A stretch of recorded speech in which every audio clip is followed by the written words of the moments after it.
Hey everybody, so this week we are shifting gears and we're going to take a look at a new type of source. So in the previous weeks we've looked at reference sources, which are a type of ebook, and we've also looked at non-reference ebooks as well.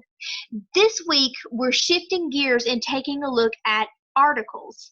So articles, at least in the academic community, we tend to separate them into two different categories. And those categories are scholarly articles and non-scholarly articles. Both types of articles have informational value when we're doing academic research. And a lot of times professors will ask you to use one type of article or the other. And so it's really important for you as a researcher at the university level to be able to identify the characteristics that make an article scholarly or non-scholarly. And then that helps you understand how you can use that article in your own research and writing. So let's take a look at this week's learning module and also this week's assignment. So starting with our learning module, this week the learning module, it has some written content and some videos. It's going to go in depth to the different characteristics that make an article scholarly or the characteristics that make an article non-scholarly, and talk about the benefits of both types of articles and the limitations of both types of articles. Your citations, your assignment this week is to build an advanced search. So part of searching for these articles is doing what we call advanced Boolean searching in our databases.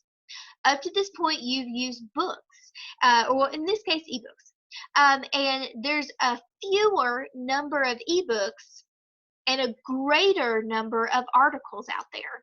So your strategy for searching for those articles has to be different. It has to be more advanced. So that way you can manage all of the stuff that shows up in that result list.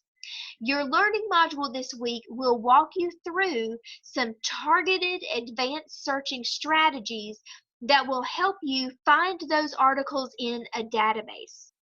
So looking ahead in the next 2 weeks, your practice segment 3 and your practice segment 4 are going to have you find one scholarly article and one non-scholarly article.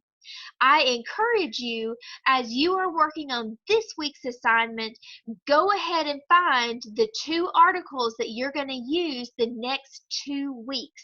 You can email those articles to yourself, and that way, next week and the week after, you don't have to research and write.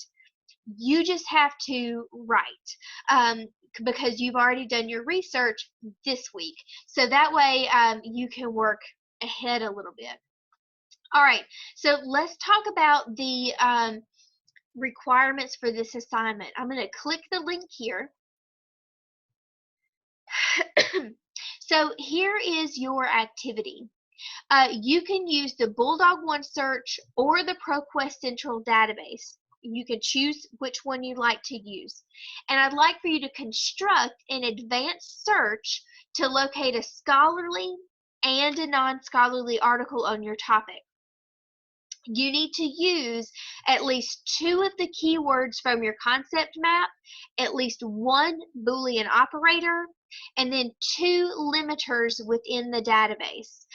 Once you go through the learning module, things like Boolean operator and database limiter will make a lot more sense. That's covered in your learning module. Then email yourself your scholarly article and email to yourself your non-scholarly article. So what I'd like for you to do is provide the answers to numbers 1, 2, and 3.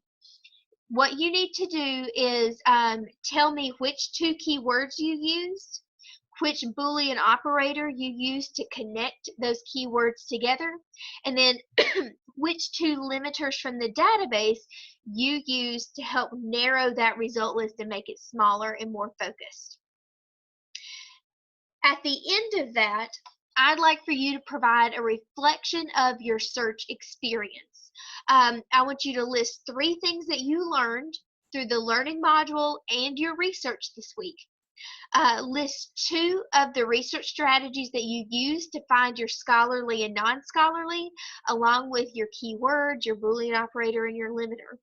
And then if you have a question about the research process, something that you saw that you have a question about, or something that you feel like didn't work well for you and so you have a question about that, go ahead and post that too, and I'll answer those questions in your feedback this week.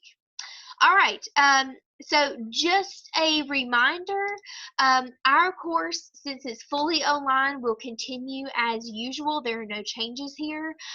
So stay safe and wash your hands like the CDC says, and keep me updated on what is going on. All right, good luck, guys, and I will catch up with you later.